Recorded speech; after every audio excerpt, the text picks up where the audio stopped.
Have you ever been alone in someone else's house at night? Every creak sounds like a footstep, every shadow seems to move when you're not looking. It's a unique kind of quiet, one that makes you feel like a guest in the silence itself. The air feels heavy, thick with the family's history, and you can't shake the sense that you're not truly alone. Today we're diving into 3 true stories from pet sitters who thought they were in for an easy gig, until they realized something else was already waiting for them inside those quiet, empty houses. These are tales of strange sounds, impossible occurrences, and the bone-deep certainty that they were sharing the house with an unseen, unwelcome guest. So turn down the lights, keep your pets close, and get ready for a night you won't forget. The Harrisons' house was old, a creaking relic from another era, filled with antiques that seemed to hum with the weight of decades. Every corner was crowded with ornate furniture, the air thick with the scent of old wood and polish, and the faintest trace of something mustier, older. The walls were lined with portraits, generations of Harrisons, their painted eyes following you with a gaze that felt almost sentient. At night, the faces seemed to shift in the flickering lamplight, their expressions unreadable, as if they were silently judging every move. I was there to watch their cat, Jasper, a regal Persian with a coat like fresh snow and eyes that glimmered gold in the gloom. He moved through the house like he owned it, silent and graceful, always alert. The first few hours were perfectly ordinary. Dinner reheated in the ancient kitchen, a movie flickering on the old TV, Jasper curled up beside me, purring contentedly. The house felt almost cozy, the kind of place where you could imagine generations gathering for holidays. But as midnight crept closer, the atmosphere shifted. The silence grew thick and oppressive, pressing in from every shadowy corner. The ticking of the grandfather clock in the hallway sounded impossibly loud, each second stretching out. Jasper suddenly left my side and sat at the bottom of the staircase, his body rigid, his gaze fixed on the darkness above. He didn't move, didn't blink, just stared as if he saw something I couldn't. I called his name, tried to coax him back, but he wouldn't budge. His tail twitched, his ears flattened. Animals sense things, right? Things we can't see or hear. I tried to brush it off, telling myself it was just a cat being weird, but a chill crawled up my spine, and I found myself glancing over my shoulder as I turned away from the stairs. When I finally went to bed, the house felt impossibly quiet. Every creak, every distant groan of settling wood seemed magnified. I lay awake, heart thumping, listening to the wind rattle the old windows. Then, just after midnight, I heard it, a slow, deliberate scratching, faint at first, coming from inside the wall right behind my bed. It was the kind of sound that makes your skin prickle, the kind you can't ignore. My first thought was rats. Old houses have them, right? But this didn't sound like the frantic scurrying of rodents. It was too slow, too measured. The sound was methodical. Scrub, pause, scrub, moving steadily up the wall, inching closer to where my head rested on the pillow. It was as if something, or someone, was trying to get my attention.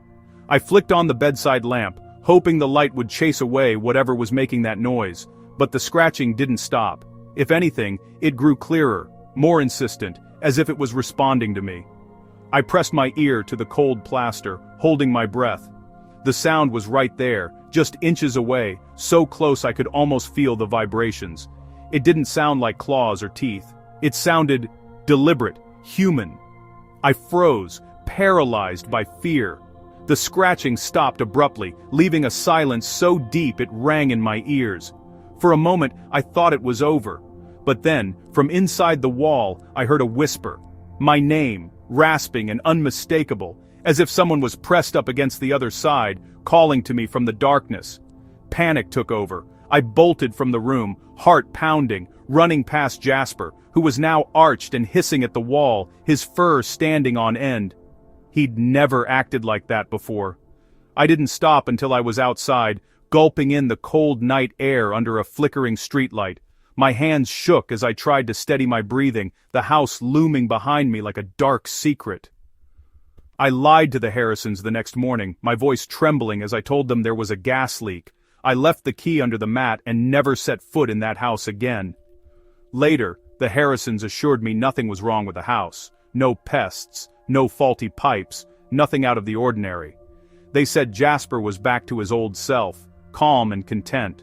The wall behind the guest room, they explained, was just a sealed, empty space left over from an old renovation. No way in, no way out. Nothing could have been there. The plaster was undisturbed, the space behind it untouched for decades. No sign of rats, no sign of anything at all. But sometimes, when I'm alone in a quiet house, I still hear that slow, deliberate scraping in my mind, and I remember the whisper that called my name from the darkness, from a place no living thing could reach. Pet sitting always seemed easy. At least, that's what I used to think. I'd done it dozens of times before, for neighbors, friends, and even the occasional stranger. Feed the pets, walk the dog, water the plants, and collect a little extra cash. Simple, right? But sometimes the simplest jobs hide the strangest stories. That illusion shattered the night I agreed to stay at the old farmhouse outside Cedar Bend. The place was perched on a lonely stretch of road, shrouded in mist and the kind of silence that makes you feel like you're being watched. Mr. Abernathy, the owner, was a wiry, anxious man. He hovered by the door, clutching Buster's leash. "He hates this red collar," he muttered. "But keep it on him. Especially at night, it's important." His eyes darted around the hallway as if expecting something to leap from the shadows. Then, almost as quickly as he'd arrived, he was gone, leaving me alone with Buster and a growing sense of unease.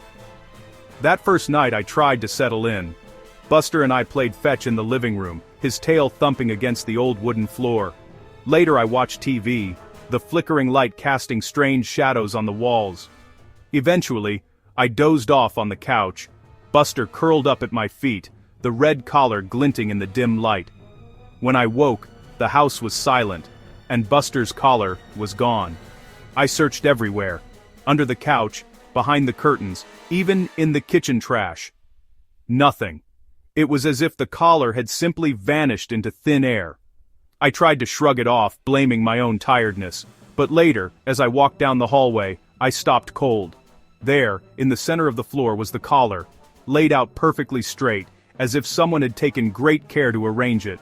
When I picked it up, it was warm, almost as if it had just been held in someone's hand. My hand shook as I put the collar back on Buster. I locked my bedroom door that night, heart pounding, every creak of the old house making me jump.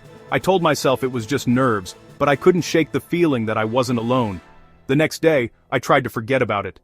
I made coffee, watched the rain streak down the windows, and tried to convince myself it was all in my head. But the farmhouse felt different now, heavier, as if the walls themselves were holding their breath. That night, as I made a sandwich in the dim kitchen, Buster patted in beside me. I reached down to scratch his ears, and froze. The collar was gone again. I hadn't heard a sound, hadn't seen him slip away. It was just gone, as if it had never been there at all. Panic set in. I tore the kitchen apart, flinging open drawers and searching every shadowy corner. The house seemed to close in around me, the silence pressing against my ears. Still, there was no sign of the collar. Then, as if mocking me, the collar appeared on the coffee table, coiled perfectly, the leather still warm to the touch. I stared at it, my mind racing with questions I didn't want to answer. That night, I didn't sleep at all. I kept every light in the house burning, clutching a fireplace poker like a lifeline. Buster paced the room, growling at empty corners, his hackles raised. The air felt thick, charged with something unseen. Every shadow seemed to move, every whisper of wind sounded like footsteps. When Mr. Abernathy finally returned, I blurted out everything, the vanishing collar, the strange warmth, the restless nights. He listened in silence, his face growing paler with every word. He sat down heavily and explained. The red collar had belonged to his late wife, who had adored Buster more than anything. She'd picked it out herself, insisting it would keep him safe. Since her passing, he said, strange things had started happening in the house. Objects moved on their own, doors closed when no one was near, and sometimes, late at night, he'd hear footsteps in the hallway. "She hates it when he's not wearing that collar," he whispered, voice trembling. "She always worried he'd get lost without it. I think sometimes she takes it off, just to remind me she's still here." He showed me an old photograph of his wife and Buster, the red collar bright against the dog's fur. "She loved him so much," he said softly. "Maybe she's just making sure we don't forget her, or him." I took my money, packed my things and left the farmhouse at sunrise, the air heavy with secrets I didn't want to understand. I didn't look back, not even once. After that, I never pet sat for strangers again. Some jobs are simple, others you never really leave behind. I stopped taking overnight jobs after one night in a sleek city condo, a night that still haunts me. I'd always thought of myself as unshakable, someone who could handle anything, but that night changed everything. The city lights glimmered outside, but inside, the shadows felt alive, pressing in from every corner. My job was simple: watch a parrot named Kiko. The owners, a couple who seemed friendly but tense, were obsessed with security. Keep all doors locked. This room is my office. Always locked. No reason to go in, the husband said, his eyes lingering on the heavy door. He handed me a single key, emphasizing its importance. The way he spoke made me uneasy, as if the door was guarding more than just paperwork. The first night passed quietly. I fed Kiko, double-checked the locks, and tried to relax. But at 2 a.m., I woke to the unmistakable sound of heavy, deliberate footsteps echoing through the hallway. Impossible, since the condo was single-level and I was supposed to be alone. My heart pounded as I strained to listen, every muscle tense. I lay there, frozen, barely daring to breathe. The footsteps grew louder, slow and purposeful, as if someone was searching for something, or someone. The air felt thick, charged with a sense of dread I couldn't explain. Suddenly the footsteps stopped. The silence was shattered by Kiko's piercing screech. "Get out! Get out! Get out!" The bird's voice was frantic, echoing off the walls, as if it sensed a presence I couldn't see. I'd never heard an animal sound so terrified. Panic surged through me. I grabbed my phone and bolted for the front door, desperate to escape. But when I tried the handle, it wouldn't budge. The deadbolt was locked from the inside. Impossible, unless someone else was there, locking me in. My hands shook as I fumbled with the lock, but it wouldn't turn. That's when I saw it. A shadow, gliding down the hallway, silent but unmistakable. The footsteps resumed, slow and measured, coming closer and closer. I could feel the presence on the other side of the wall, and every instinct screamed at me to run. Desperate, I turned to the locked office door. My only thought was to hide, to put something solid between me and whatever was out there. I fumbled with the key, praying it would work.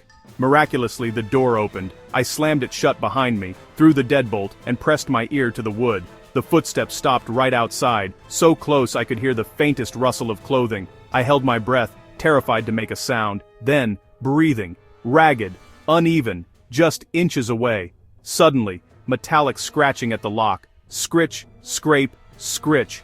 It was relentless, as if someone, or something, was trying to claw its way in. The sound drilled into my skull, each scrape more desperate than the last. I huddled in the darkness, knees pulled to my chest, as the scratching continued for what felt like hours. The only light was the faint glow from my phone, illuminating the terror on my face. Finally, as dawn crept in, the footsteps retreated. I heard the front door unlock, and then, silence. The condo was still again, but the fear lingered. When I finally emerged, trembling, the condo was empty. No sign of the intruder, no evidence of what had happened, except for the marks left behind. Only deep, angry scratches around the office lock remained, gouged into the wood and metal. It was as if someone had tried to break in with their bare hands, desperate to get to me. The owners returned, visibly shaken when I told them what happened.